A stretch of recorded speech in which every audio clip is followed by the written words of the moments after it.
보도록 하겠습니다.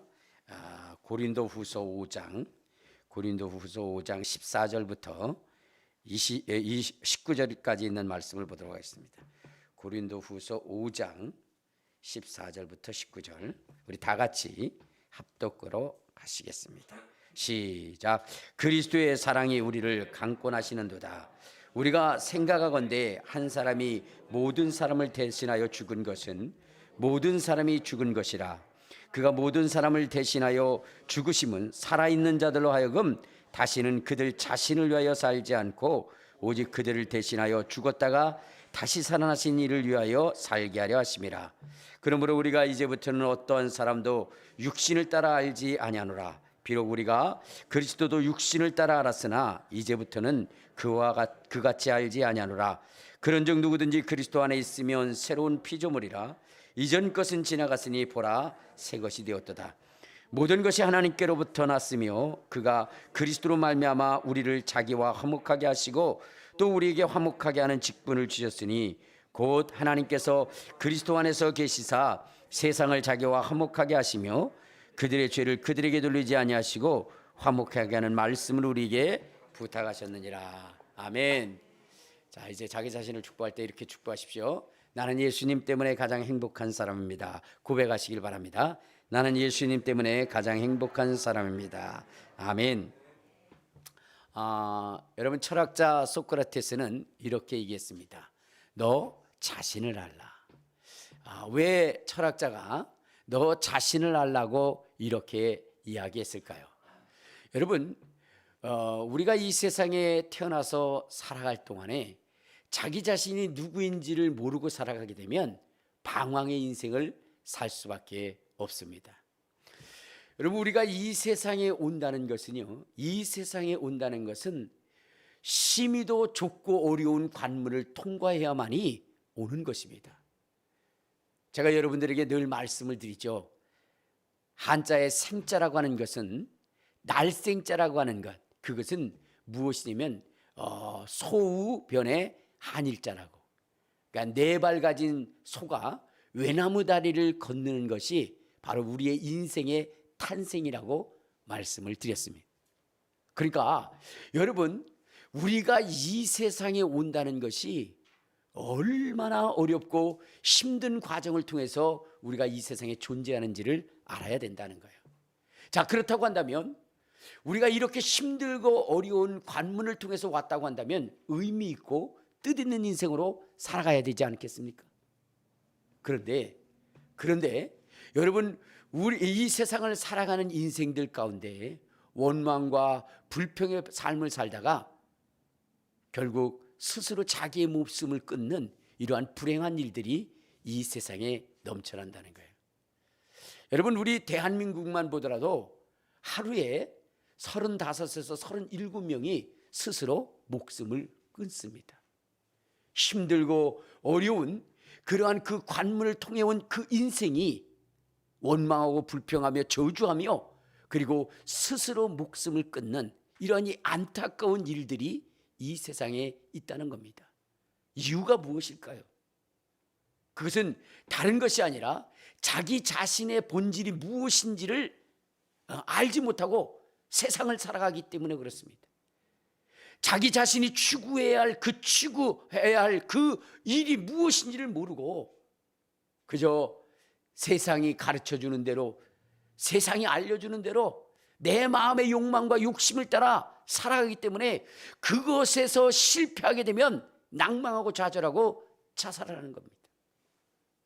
여러분, 세상의 모든 태어난 사람들이 추구하고 이끌어 나가는 것이 무엇일까요? 명예를 향해서, 부귀와 영화를 위해서, 권세를 위해서, 또한 인기를 위해서, 이성을 위해서 이렇게 살아갑니다.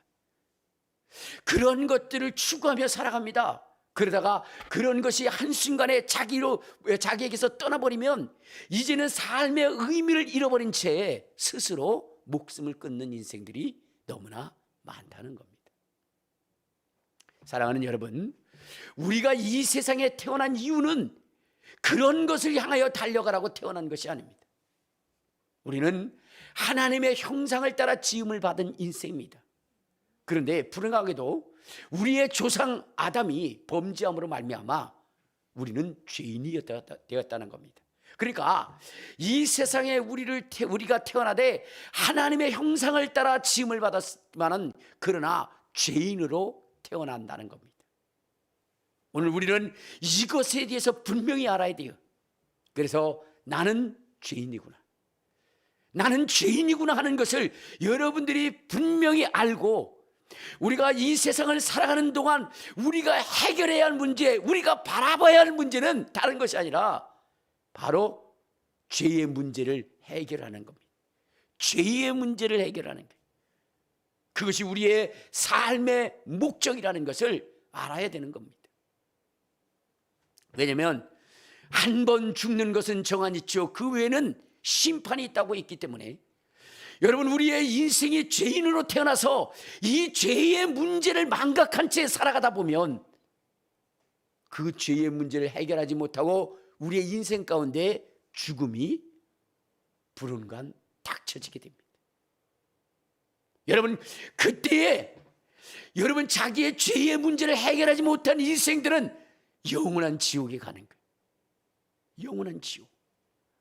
그런데 여러분들이 생각할 때 그럴 거예요. 아유, 뭐 많은 사람들이 다 지옥 간대는데 좀 가가지고 좀 한번 버텨보지 뭐, 이렇게 생각하는 사람들이 있어요. 거기도 사람 갔는데 그거 뭐 아무리 고통스럽다 해도 뭐 견디지 못하겠어? 라고 생각하는 사람들이 많이 있습니다. 그런데 여러분, 우리의 생각과 실상은 다르다는 거예요. 여러분 한번 생각해 보면 그런 거 있잖아요. 어떤 사람이 병이 들어서 아파하고 신음할 때에 그때 얘기합니다. 저 사람 왜 저렇게 왜 엄살을 부리고 있어? 뭐 그 좀 아픈 것 가지고 왜 저럴까? 그렇게 생각하지 않습니까? 그런데 여러분, 자기 손톱 밑에 가시 하나 박히면요, 여러분 상상을 조차 없을 만큼 그 고통을 느낍니다. 그러면서 막 죽기라도 할 것처럼 그렇게 괴로워합니다. 여러분, 남의 아픔과 그러한 것들을 우리가 직접 접해보지 않으면 그것에 대해서 어떻게 돼요? 가벼이 생각할 수 있다는 겁니다. 여러분들 금식이라는 거 아시잖아요. 네, 금식이라는 거. 근데 우리가 누가 뭐 3일 금식했다, 일주일 금식했다 그러면 뭐 3일 정도야 누구나 할 수 있는 거 아니야? 일주일 정도야 누구나 할 수 있는 것 아니야? 라고 생각하지만 막상 금식에 들어가서 한 끼만 굶으면 그때부터는 죽을 만큼 고통스러운 것입니다. 그러니까 여러분, 내가 금식을 하지 않을 때의 3일이라고 하는 것은 견딜 것 같지만, 그러나 실상 그 상황 속에 닥치만 단 한 끼만 굶어도 그 배고픔이 자기 온몸에 미쳐지기 때문에 견딜 수 없는 것입니다. 지옥이라고 하는 것은 여러분들이 생각하는 것처럼 견딜 만한 곳이 아니라 도저히 견딜 수 없는 참담하고 고통스러운 것이 바로 지옥이라는 것입니다. 그러므로 우리의 인생은 결코 그 지옥에 가서는 안 되는 것입니다. 그래서 우리는 여러분 스스로 괴롭다고 해서, 인생이 뭐 세상 말로 더럽다고 해서 자기 목숨을 끊어서는 안 되는 것입니다. 죄의 문제를 해결하고 이 세상을 떠나야 되는 거예요. 그래서 여러분, 우리는 입을 것과 먹을 것과 누릴 것에 대한 영광을 추구하고 살아가는 것이 아니라 죄인으로 태어났기 때문에 그 죄의 문제를 해결하기 위해서 그 길을 찾고, 여러분 그 길에 서서 살아가서 결국 죄를 이길 수 있는, 죄의 용서함을 받고 여러분 이길 수 있는 그러한 존재로서 인생을 마감해야 되는 것입니다. 자, 그런데 여러분들, 우리가 이 세상에 태어나는 것도 어려운 일이지만 우리가 여러분 그 죄의 문제를 해결하는 것은 더더욱 어려운 것이라는 거예요. 더더욱. 왜냐하면 여러분, 이 세상에 태어나는 것은 부모만 계시면 돼요. 부모. 그렇죠? 그런데 이 세상에 부모님들이 얼마나 많이 있습니까? 그렇죠? 자, 그런데 우리의 죄의 문제를 해결하고 우리가 거듭난 인생으로 여러분 존재하게 되려면 하나님의 아들이신 예수 그리스도가 이 땅에 오셔서 모진 고난과 핍박과 채찍의 그 고난을 통해서 또한 죽음을 통해서 여러분 이루어지는 것이라는 것입니다. 오직 한 길, 오직 한 분. 여러분 정말로 유일하신 예수 그리스도 그분만이 우리의 죄를 사할 수 있는 그 피를 가지고 계시고 여러분 그 죽음을 이길 수 있는 능력을 가지고 계시는 것입니다. 그러니까 그분이 희생하셔야 되는 거예요. 그분이 죽으셔야 되는 것입니다.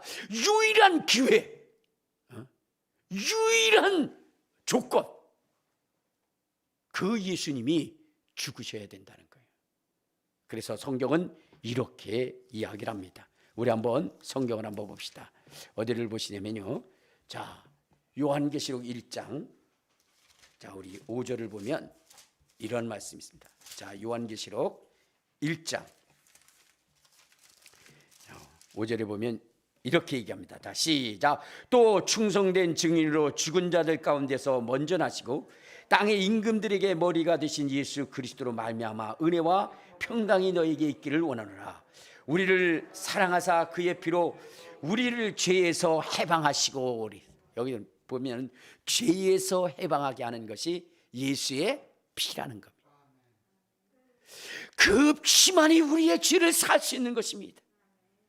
그리고 우리를 죽음의 고난에서 벗어나게 하시는 것, 그것은 바로 예수 그리스도에 드려진 그 살과 피 때문이라는 거예요. 우리 한번 로마서 4장 25절에 보면 이러한 말씀이 있습니다. 로마서 4장 25절, 자 시작. 예수는 우리가 범죄한 것 때문에 내어줌이 되고 또한 우리를 의롭다 하시기 위해서 살아나셨느니라. 그러니까 예수의 보혈과 그분의 죽으심은 우리의 죄의 문제를 해결하신다. 그렇게 해서 우리를 거듭나게 하신다는 거예요. 거듭나게. 죄인으로 태어난 인생이 여러분 예수 그리스도의 보혈과 성령의 능력으로 말미암아 우리가 거듭나게 되었다는 거예요. 그러니까 우리는요 2번 태어나는 거예요. 2번 태어나는 거예요. 그러면 왜 우리가 거듭나야 될까요? 거듭나야 될까요? 우리 한번 요한복음 3장 3절에 보면 이러한 말씀이 있습니다. 요한복음 3장 3절, 자 시작. 예수께서 대답하여 이르시되 진실로 진실로 내게 이르노니 사람이 거듭나지 아니하면 하나님의 나라를 볼 수 없느니라. 여러분 우리가 이 세상에 거듭나야 되는 인생, 거듭나야 되는 이유가 무엇이냐면 여러분 하늘나라를 볼 수 있게 하기 위함입니다. 거듭나지 않으면 이 땅의 것만을 보게 됩니다. 그리고 실망하게 되고 낙심하게 되고 그리고 스스로 그 목숨을 끊을 수밖에 없다는 거예요. 위를 볼 수 있는 것, 자기의 근본을 볼 수 있는 것, 본질을 볼 수 있는 것이 중요하다는 겁니다. 여러분 돼지 있잖아요. 돼지 코가 왜 납작한 줄 아세요? 멧돼지나 이런 것들이 코가 납작하잖아요. 이유가 무엇이냐면요, 그렇다고 합니다. 이 돼지가 어떻게 돼요? 이제 산을 이렇게 가는데 갑자기 툭 소리와 함께 뭐냐면 상수리 알죠? 도토리. 그것이 떨어지고 밤이 떨어진 거예요. 그걸 먹었더니 너무나 맛있는 거예요. 그래서 그것을 찾습니다. 근데 이 돼지가 그것을 발견한 것이 뭐예요? 땅이었어요. 그래서 땅을 있는 대로 뒤지다가 뾰족한 코가 납작코가 됐다고 합니다. 땅을 파다가. 여러분 그 도토리라든가 밤이 떨어진 곳은 어디예요? 위입니다. 위를 볼 수 있는 능력이 있어야 되는 거예요. 여러분 우리의 인생이 거듭나서 놀라운 영광을 누릴 수 있는 것은 바로 어느 때 그것이 가능하냐? 위를 볼 때, 하늘을 볼 때. 하늘나라를 볼 수 있을 때 여러분, 우리 인생의 진정한 영광과 행복이 주어지는 것입니다. 그런데요, 세상의 사람들은 그 하늘나라를 볼 수 없습니다. 오직 이 세상만 보다가 돼지코 납작코 된 것처럼 이 세상에 소망을 두고 가다가 지옥에 떨어지는 멸망의 자식들이 되어져 오는 것이죠. 그러므로 여러분, 우리가 저 하늘나라를 봐야 되는데 그 하늘나라를 볼 수 있는 것이 바로 거듭남이라는 겁니다. 거듭나지 않냐고는 하늘나라를 볼 수가 없다는 것입니다. 그리고 거듭나지 않으면 그 하늘나라에 들어갈 수가 없어요. 5절에 보면 이런 말씀을 합니다. 자, 시작. 예수께서 대답하시되 진실로 진실로 내게 이르노니 사람이 물과 성령으로 나지 않으면 하나님의 나라에 들어갈 수가 없느니라. 그러니까 거듭나야 어떻게 돼요? 하늘나라에 들어갈 수 있게 된다는 거예요. 자, 그러니까 여러분, 오늘 예수 믿고 거듭난 우리의 인생이 얼마나 소중하고 얼마나 귀한 존재인지를 여러분 아셔야 돼요. 여러분, 죄인으로 태어나는 것도 너무나 힘들고 어려운 관문을 통해야만이 이 세상에 오는 것인데, 여러분, 이렇게 어렵게 태어난 인생이 예수 그리스도를 영접하고 정말로 그 피로 죄 사함을 얻고 성령으로 거듭난다는 것은 더 힘들고 어려운 관문이라는 겁니다. 그런데 오늘 이 자리에 계신 저와 여러분은 그 관문을 통과하는 인생이에요. 자, 그런데 여러분, 이렇게 힘들고 어려운 관문을 통과한 그 인생이, 여러분, 정말로 후일에 어떤 사람이 귀신의 가르침을 따라 그 생명의 말씀, 진리의 말씀, 영생의 말씀을, 거듭남의 삶을 포기하고 여러분 세상을 향하여 달려가다가 멸망하러 가는 자들이 너무나 많이 있다는 겁니다.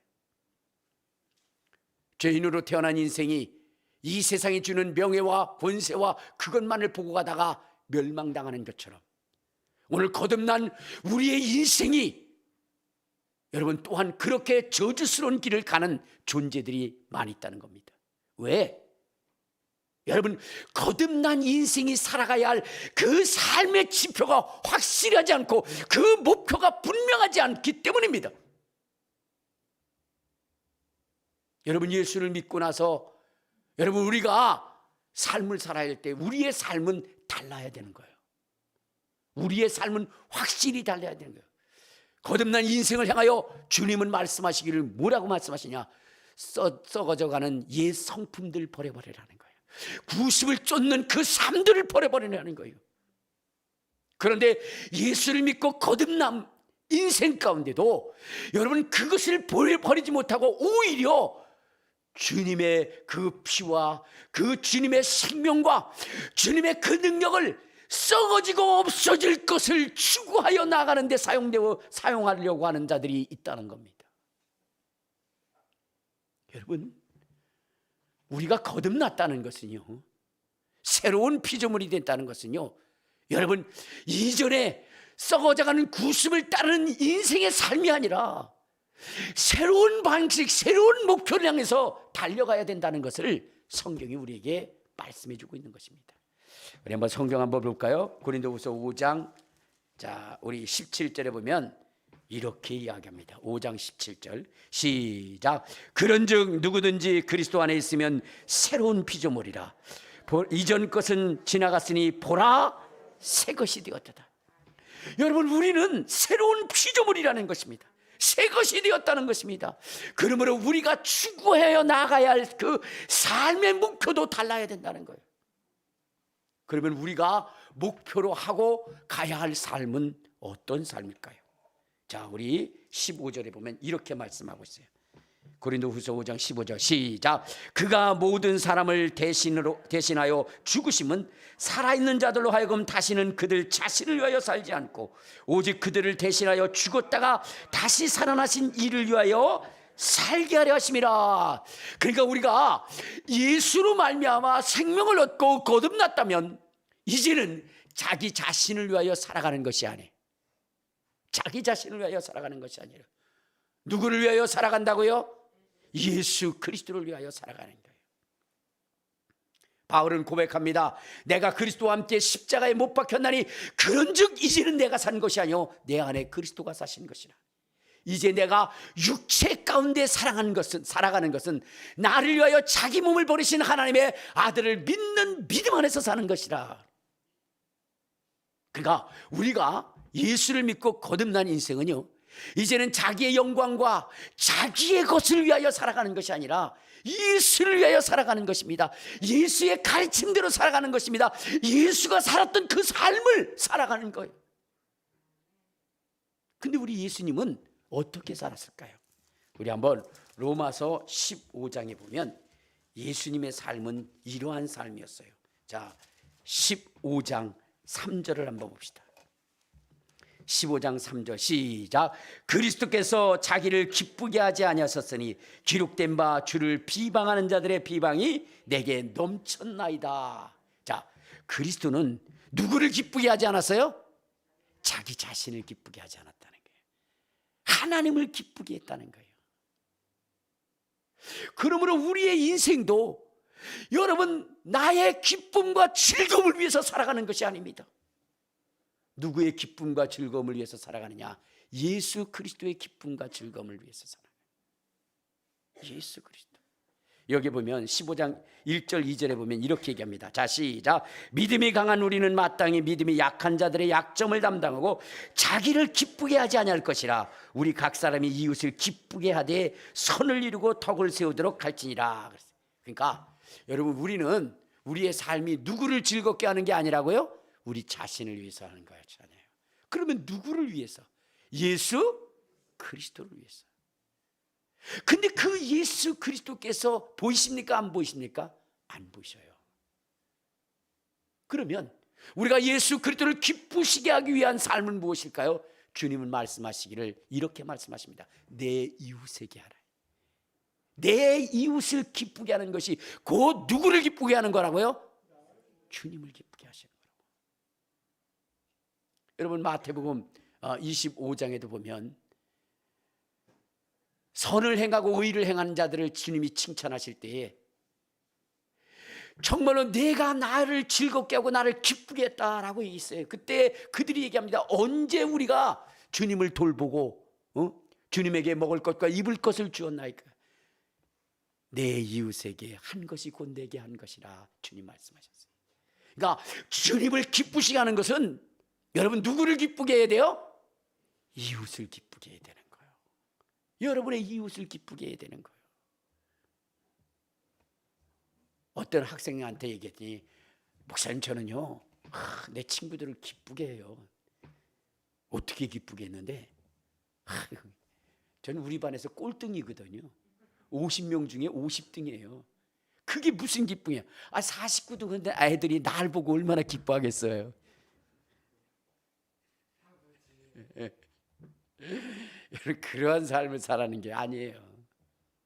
여러분 남들이 살아가되 그가 영원히 기억할 수 있는 삶, 정말로 그의 생애 속에 그를 영원히 기억할 수 있는 자의 삶을 살라는 겁니다. 그것은 곧 하나님을 기쁘시게 하는 겁니다. 여러분 박보영 목사님의 간증을 들으면서 참 많이 울었던 부분이 하나 있어요.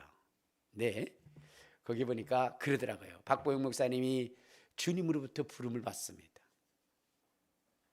그는요 젊은 날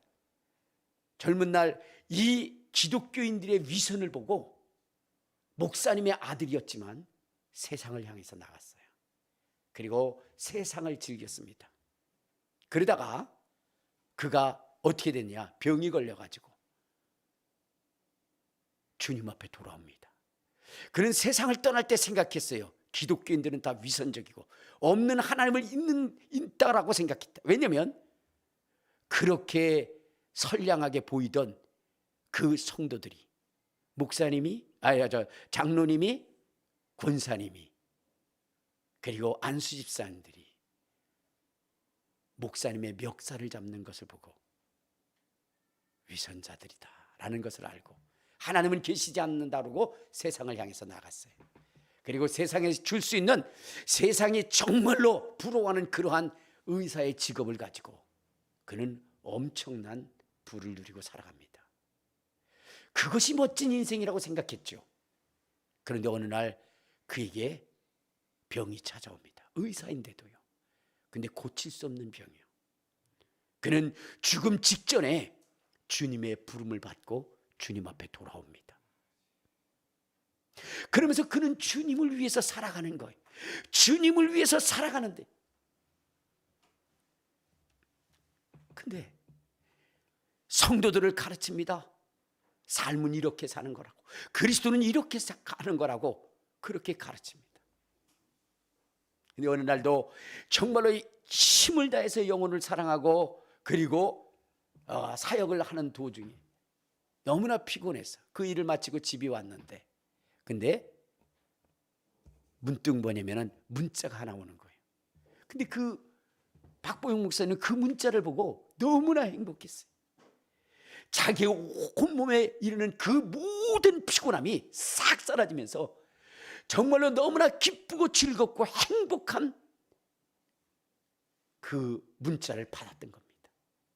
근데 어떠한 문자였을까요? 어떤 문자였냐면 이것이었어요. 전도사님으로부터 문자가 왔는데 이런 내용이었습니다.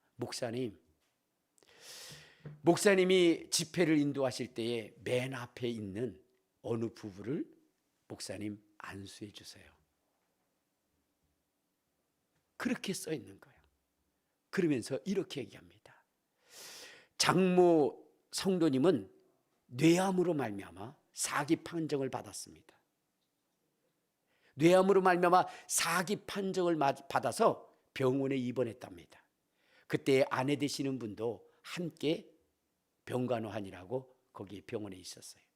그러면서 뇌암 사기니까 여러분 얼마나 고통스럽겠습니까? 그 아내의 마음은 얼마나 무너지겠습니까? 짜증내고 신경질내고 그럴 때도 그 모든 것들을 받아들이면서 병간호를 한 거예요.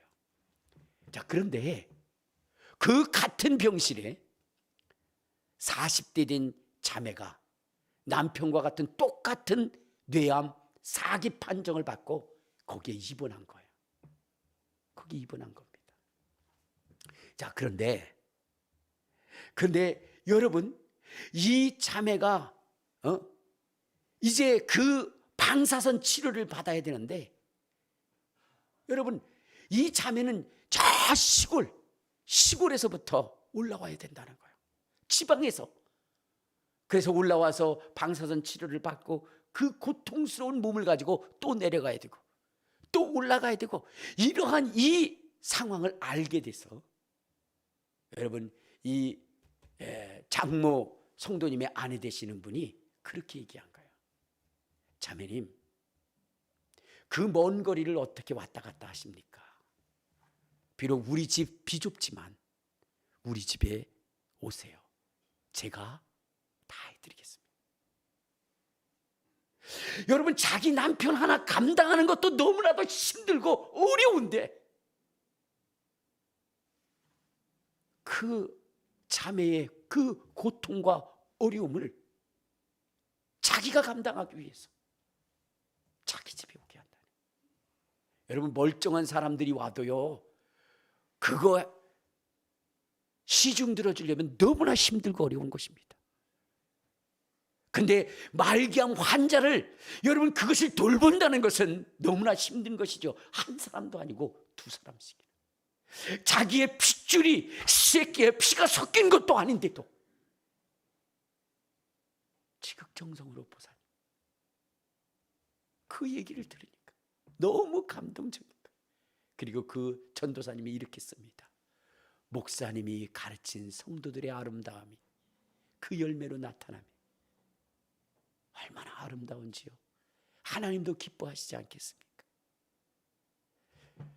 그 얘기를 듣는데 너무너무 행복한 거예요. 그래서 그 집회 때 그분이 와서 있을 때 강단에 올라가기 전에도 안수해줬고, 도중에 기도 도중에도 다시 내려가서 안수해줬고, 안수해주면서 그렇게 얘기한 거예요. 하나님, 이 영혼 살려주세요.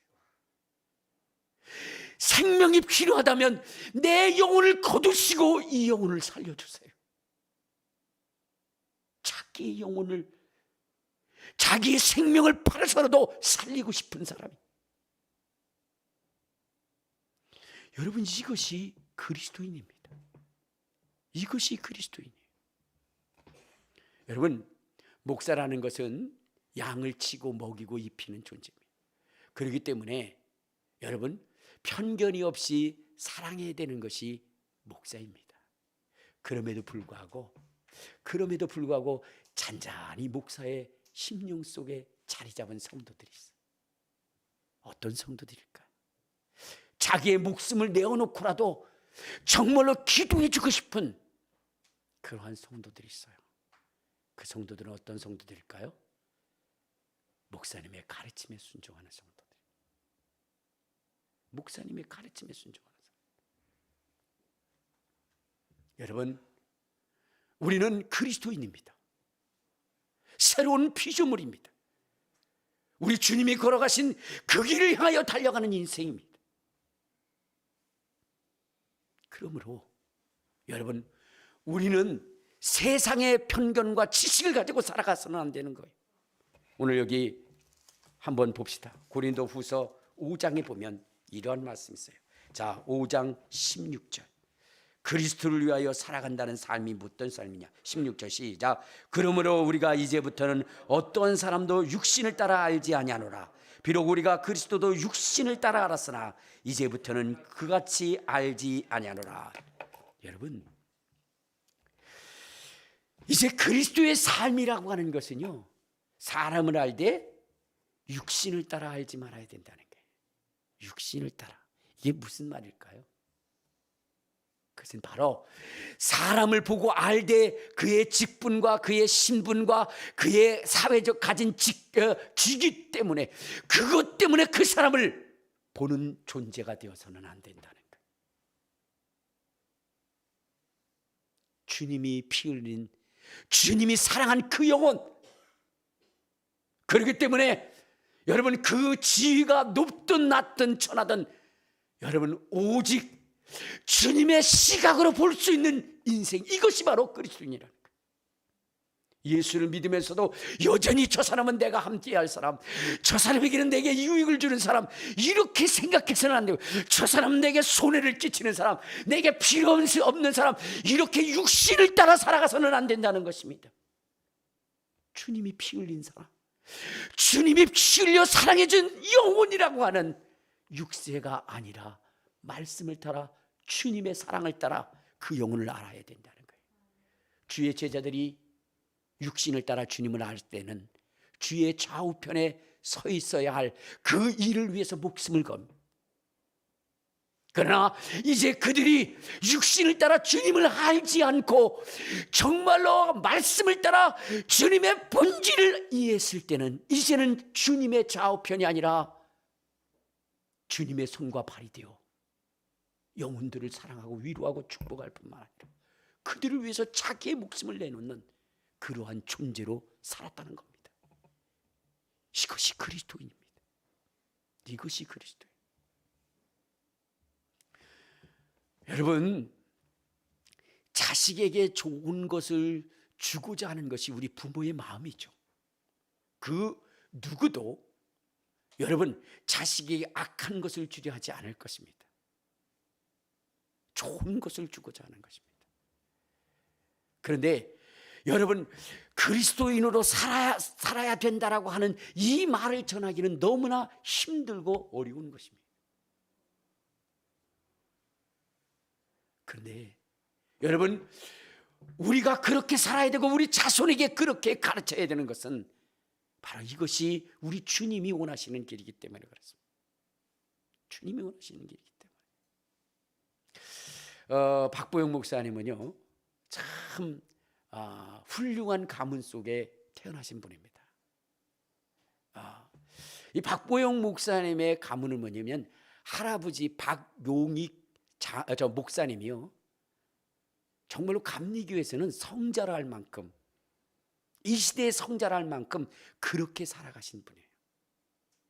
그리고 그 아버지 박장원 목사님은요, 능력과 권능으로 정말로 대한민국을 떠들썩하게 하나님의 살아계심과 존재하심을 드러냈던 그런 분이십니다. 그럼에도 불구하고 박보영 목사님은 세상을 향해서 갔어요. 세상을 향해서. 그런데 그가 하나님이 진정 살아계심을 알고 그가 돌아왔을 때 그 할아버지에게 이야기합니다. 그 할아버지는 그 손주가 돌아올 때마다 세상에서 담배를 피고 술을 먹고 노래방을 다니고 그리고 골프를 치고 세상에 젖어서 있다가 할아버지를 찾아올 때면, 얘야, 너는 그렇게 살면 안 된다. 너는 그렇게 살면 안 돼. 너는 주의 종이 되어야 할 사람이야 하면서 그를 권면했던 겁니다. 그렇게 눈물로 그렇게 주님 앞에 기도했던 그 기도가 열매를 맺어서 그가 어느 날 주님 앞에 돌아옵니다. 그리고 할아버지한테 물어요. 할아버지, 내가 목회자로 살아가는 그 삶의 지표를 알려주세요. 어떻게 하면 주님의 뜻대로 사는 것입니까? 라고 얘기할 때에 그 할아버지가 이렇게 얘기합니다. 얘야, 주의 종으로 살아갈 때에 먼저는 사랑할 수 없는 사람들을 사랑하거라. 사랑할 수 없는 자들을 사랑하거라. 우리 주님 말씀하시기를 원수를 사랑하라 하신 것처럼 도저히 그 사람은 용서할 수 없고 사랑할 수 없고, 그러한 사람을 사랑하는 것, 그것이 목회자의 길이란다. 이것은 목회자의 길뿐만 아니라 예수를 믿는 하나님의 사람들이 걸어가야 할 길이기도 합니다.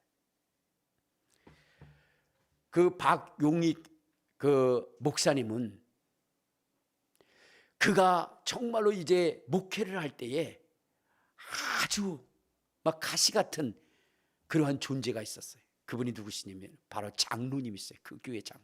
근데 이 장로님은 사사건건 뭐냐면 이 목사님이 하시는 일을 비웃고, 그 다음에 또 뭐요? 헐뜯고, 그렇게 하면서 아주 마귀 짓을 혼자 다 하는 것 같아요. 교회가 너무나 힘들고 어려울 때에 교회 바닥에 가마니를 깔고 눈물로 땅을 치며 하나님 앞에 기도하면 그분이 와서 근데 꼴값 떠네, 꼴값 떠네, 아이고 위선자 같은 것 같으냐고 그러면서 비난하고 비하하고 그리고 분쟁을 만들고 그러는 장로라는 거예요. 여러분, 우리는 절대 그런 사람이 되어서는 안 됩니다. 그런데 어느 날 이 목사님이 며느리 집에 온 거예요. 아들 집에 온 거예요. 근데 아들 집에 와가지고는 피아노를 실으라는 거예요. 그리고 피아노를 싣고 어디론가 휙 가보셨어요. 그런데 여러분, 그 피아노는 아들도 목회자의 길을 걸었기 때문에 아들이 그 집에 돈을 갖다 준 적이 없어요. 그래서 그 아내가 피아노를 가르치면서 생계를 이어갔습니다. 어찌 보면 여러분, 그 피아노는 그 손주가 먹어야 할 먹거리를 만드는 가장 중요하고 소중한 것이었어요. 이 할아버지가 와서 그 피아노를 가져가 버린 거예요. 너무나 충격이었습니다. 그런데 얼마 지난 후에 이야기를 들어보니까 그런 것이었어요. 자기를 그렇게 괴롭혔던 그 장로가 사업도 망하고 병도 들어서 거처할 곳도 없는 인생이 되었다는 거예요. 여러분, 그러면 여러분들은 뭐라고 얘기하겠어요? 그것 봐라, 나를 핍박하더니 잘됐다, 하나님은 반드시 보응해 주시는 하나님이야, 할렐루야. 우리 그렇게 얘기하잖아요. 근데 이분은 아니었습니다. 도저히 사랑할 수 없는 그를 뜨겁게 사랑, 그를 보니까 눈물이 나서 견딜 수 없고 그의 삶을 보니까 견딜 수 없는 고통이 밀려왔어요. 그래서 내 손주가 정말로 보석 같고 귀하고 정말로 값진 내 손주가 굶을지언정 그 영혼을, 그 장로의 그 아픈 처지를 그냥 놔둘 수 없었어요. 그래서 피아노를 팔아서 집도 얻어주고 먹을 것도 넣어주고 하셨다는 거예요. 여러분, 그렇게 산 그 할아버지는 박보영 목사님께 그렇게 얘기하는 겁니다. 사랑할 수 없는 사람을 사랑하거라. 두 번째는 용서할 수 없는 사람을 용서할 수 없는 사람을 용서하라. 우리 주님이 십자가에 못 박혀 돌아가실 때 자기를 때리고 자기를 채찍질하고 자기를 찌른 자들을 보시면서 주여, 저들은 저들의 죄를 알지 못합니다. 저들은 저들의 죄를 알지 못합니다. 주님, 용서하여 주옵소서. 주의 종이라는 것은 용서할 수 없는 자들을 용서하는 거야. 그것이 그리스도인의 삶이거든. 또한 어떠한 어려움과 고통, 누명을 쓰더라도 변명하며 살지 말라. 변명하지 말라. 주님이 아신다는 겁니다. 여러분, 모든 분쟁의 씨앗이 뭐냐? 변명하는 데서부터 시작되어져. 변명하지 마라. 여러분, 우리 주님이 골고다 선상을 올라가실 때에 어떻게 올라가셨습니까? 털 깎는 자 앞에 양같이 그 입을 열지 아니하고 잠잠하였더라. 우리 주님 변명하지 않았어요. 여러분, 그리스도인은 어떠한 누명을 쓴다 할지라도 변명하지 않는 거예요. 구차히 변명하지 않는 것입니다. 주님께 맡기고 주님이 원하시는 그 삶을 살아가는 거예요. 우리의 죄를 그분이 대신 지고 가신 것처럼 우리도, 여러분, 나에게 누명을 쓰이면 우리 주님 가신 것처럼 가시는 거예요. 그분은 그렇게 가르쳐줬고 마지막으로는 그렇게 얘기하는 거예요. 버림받은 인생과 함께하라. 버림받은 인생과 함께하라. 여러분, 세상에 성공한 사람들, 부자들, 이들과 함께하는 것은 누구나 할 수 있는 것입니다. 그러나 이 세상의 만물의 찌꺼기와 같이 버려진 인생들, 그런 인생들과 함께하는 것은 쉽지 않다는 거죠. 그러므로 박보영 목사님은 그 가르침대로 버려진 아이들, 교도소를 밥 먹듯이 들락거리는 그 아이들을 데리고 살았습니다. 그리고 그들을 데리고 사는데, 여러분, 이들이 뭐냐면 박보영 목사님을 두들겨 패기 시작합니다. 파이프로 때리고 그럽니다. 그래서 허리까지 다쳐요. 용서할 수 없는 그들을 용서하고 사랑할 수 없는 그들을 사랑하고 온몸과 마음을 다하여 그들을 사랑하고 위로했더니 이제는 정말로 그 밑에서 자라난 자들이 주의 종이 되어서 또 그렇게 살아가는 거예요. 여러분, 이것을 보면 우리 하나님이 얼마나 기뻐하실까? 우리 하나님이 얼마나 행복하실까? 하나님의 말씀대로 살아가는 그 자손, 그 종들을 보면서 얼마나 우리 하나님 행복해 하실까? 기독교인은 자기 자신을 위하여 살아가는 것 아닙니다. 자기 자신을 기쁘게 하는 것 아닙니다. 이제 여러분, 우리가 새 좋은 피조물이 되었으니 우리 주님이 걸어가시는 그 삶을 살 수 있는 저와 여러분이 되었으면 좋겠습니다. 그래서 하나님이 기뻐하시는 자, 하나님의 영광에 함께할 수 있는 자, 어느 날 정말로 주님을 만나고 보고 싶어 갔는데 주님이 외면하시는 자의 삶이 되어서는 안 되지 않습니까? 그 주님이 정말로 그 가움을 보고 버선발로 버선은 우리 주님 안 신었겠죠? 정말로 기쁨으로 뛰어나와서 내 사랑하는 자여, 얼마나 힘들었니? 내가 가르친 그 말씀의 교훈대로 살아가려고 얼마나 힘들고 어렵고 괴로웠니? 그러나 나는 너무나 행복했단다. 너무나 기뻤단다. 이제 나와 함께 이 영원한 나라를 상속받고 함께 다스리며 살자구나. 내가 너를 하늘의 별과 같이 빛나게 만들 것이다. 여러분, 그러한 주님의 위로를 받을 수 있는 우리의 인생이 되어야 되지 않겠습니까? 갔는데 내가 너를 결코 모른다. 주님, 나 몰라요. 아무리 외쳐도 나는 너를 알지 못해 라고 하는 이 저주스러운 인생을 살지 마시기를 바랍니다.